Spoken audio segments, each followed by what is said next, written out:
안녕하세요. 오늘 여러분과 함께 좀 깊게 파볼 이야기는요.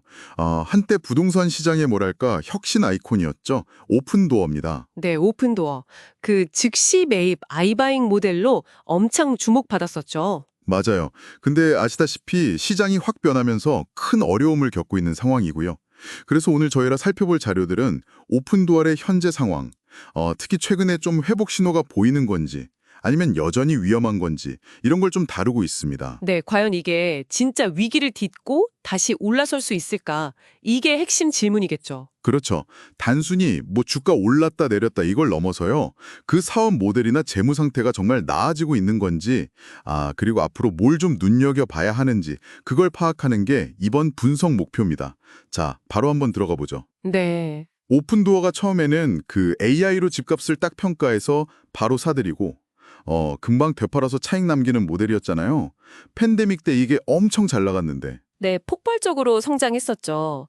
근데 문제는 금리 인상이랑 그 부동산 침체가 오면서 2021년 고점 찍고 나서 주가가 뭐 90% 이상 빠졌다고요? 어휴, 네, 90% 폭락. 이게 그냥 단순한 시장 부진이 아니라는 걸 보여주는 거죠. 핵심 사업 모델 자체가 그냥 도전을 받은 거예요. 그렇죠. 그 모델이 낮은 금리랑 집값 계속 오를 때는 이게 진짜 기가 막힌 방법이다 싶었는데? 맞습니다. 근데 금리가 오르고 거래가 딱 끊기니까 단기로 집을 갖고 있다 파는 전략이 얼마나 위험한지가 그냥 드러난 거죠.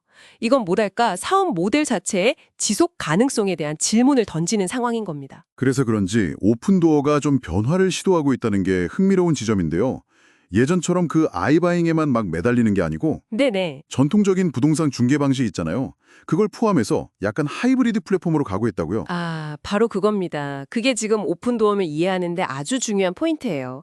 그러니까 순수하게 집을 사서 떠안는 그 아이바잉 위험 부담을 좀 줄이고요. 네, 위험을 줄이고 중개 수수료처럼 좀 더 안정적인 예측 가능한 수익원을 확보하려는 거죠. 전략적으로 바꾸는 거예요. 변동성 큰 시장에 좀 더 유연하게 대응하려는 거군요. 그렇죠.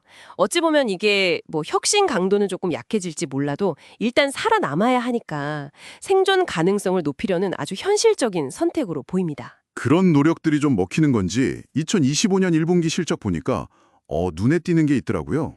실적이요. 네, 매출은 좀 줄었는데 순손실 규모는 한 22%, 그리고 그 이비타 손실 있잖아요. 이것도 한 40% 가까이 확 줄었어요. 오, 그건 상당한 개선인데요? 그러니까요. 이게 뭐 비용을 잘 관리했다거나 뭔가 효율적으로 바뀌고 있다는 신호로 봐도 될까요? 네, 일단 그렇게 해석할 여지는 충분합니다. 심지어 회사에서는 2분기 목표로 이비타 기준 흑자 전환까지 내걸었어요. 한 1천만 달러에서 2천만 달러 사이로요. 첫 흑자요? 와, 네, 이게 뭐 상당한 비용 절감 노력, 그리고 수익 구조를 바꾸려는 노력이 반영된 결과로 보이긴 합니다. 근데요, 근데 이게 완전한 회복이다. 이렇게 보기는 아직 좀 이릅니다. 왜냐하면 근본적으로 주택가격 변동성에 그냥 그대로 노출되어 있고요. 그렇죠. 집을 사는 사업이니까. 네.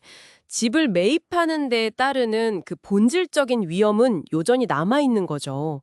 흑자 전환 목표는 물론 긍정적이지만 이게 계속될 수 있을지는 좀 더 지켜봐야 합니다. 검진이 필요해요. 그런데요, 그 실적 개선 이야기랑은 약간 별개로 최근에 주가가 좀 이상하게 움직였어요. 단기간에 막 3배 가까이 오르고.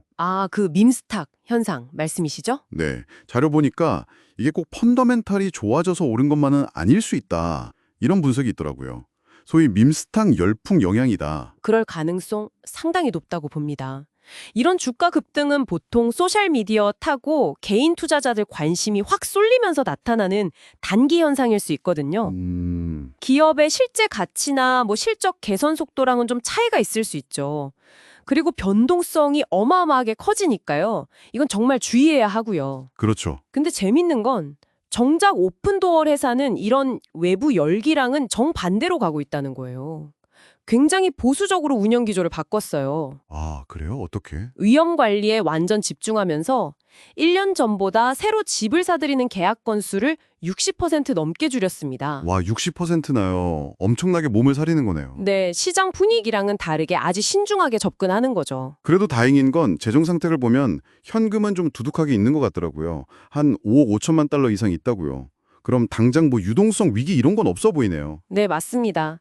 일단 버틸 수 있는 체력, 단기 생존 기반은 마련된 걸로 보입니다. 그럼 이제 앞으로가 중요할 텐데. 그렇죠. 결국 오픈도어의 장기적인 미래는 딱 두 가지 변수에 달렸다고 봅니다. 두 가지요. 첫째는 금리가 좀 내려가고 하면서 이 꽁꽁 얼어붙은 주택시장이 과연 정상화될 것이냐, 네. 이게 중요하고요. 네, 시장이 풀려야죠. 둘째는 지금 시도하는 이 하이브리드 플랫폼 전환 있잖아요. 이게 정말로 지속 가능한 수익 모델로 자리를 잡을 수 있을 거냐, 이겁니다. 아, 시장 환경이랑 자체적인 모델 전환 성공 여부군요. 네, 시장이 좀 도와주면 당연히 큰 힘이 되겠지만 만약에 뭐 금리 인하가 계속 늦어진다거나 침체가 더 길어진다거나 하면 또 어려워질 수 있겠죠. 추가 손실 위험도 있고요. 자, 이 모든 상황을 한번 종합해 보면요. 여러분께서는 이 오픈도어 사례를 통해 뭘 보실 수 있냐면 그 기술 혁신 기업이 현실의 벽, 특히 예측 불가능한 시장 변화라는 벽에 딱 부딪혔을 때 어떻게 적응하고 또 변화해 가는지, 네, 그 과정이 아주 생생하게 보이죠. 그리고 시장의 기대감, 뭐 주가 같은 거요. 그런 기대와 기업의 실제 회복 능력 사이의 간극을 어떻게 읽어야 하는지 이런 걸 좀 볼 수 있는 흥미로운 케이스인 것 같습니다. 맞아요. 정리를 좀 해보자면 오픈도어는 분명히 비용 줄이고 사업 모델 바꾸면서 손실 규모를 줄이는 어떤 안정화를 향한 초기 단계에 들어선 것 같긴 합니다. 네, 긍정적인 신호는 있죠. 하지만 여전히 주택시장에 너무 의존하고 있다는 점, 또 밈스탁 현생에 보여줬듯이 주가 변동성이 크다는 점, 그리고 근본적으로 아이바잉 모델이 가진 위험, 이런 건 아직 해결해야 할 과제로 나와 있는 거고요. 그렇죠. 숙제가 많습니다. 어떻게 보면 과거의 그 고성장 스토리, 이걸 이제 좀 뒤로 하고 생존, 그리고 수익성 확보라는 어떤 새로운 과제에 직면한 과도기다, 이렇게 볼 수 있겠네요. 살아남기 위해서 핵심이었던 그 아이바잉 비중을 줄이고 있잖아요. 네, 그렇죠. 그리고 어찌 보면 좀 더 평범한 방식, 그러니까 전통적인 중개 모델을 강화하는 쪽으로 가고 있는데 네, 그렇죠. 이 방향이 과연 그들이 처음에 내걸었던 부동산 시장의 파괴적 혁신, 이 목표와는 어떻게 연결될 수 있을까? 혹은 연결되지 않는 걸까? 혁신가의 정체성이냐 생존이냐의 문제군요. 네, 이제 오픈도어에게 성공이란 과연 무엇을 의미하게 될지, 그 성공의 정의 자체가 지금 바뀌고 있는 건 아닌지 한번 깊이 생각해 볼 만한 아주 흥미로운 지점이라고 생각합니다.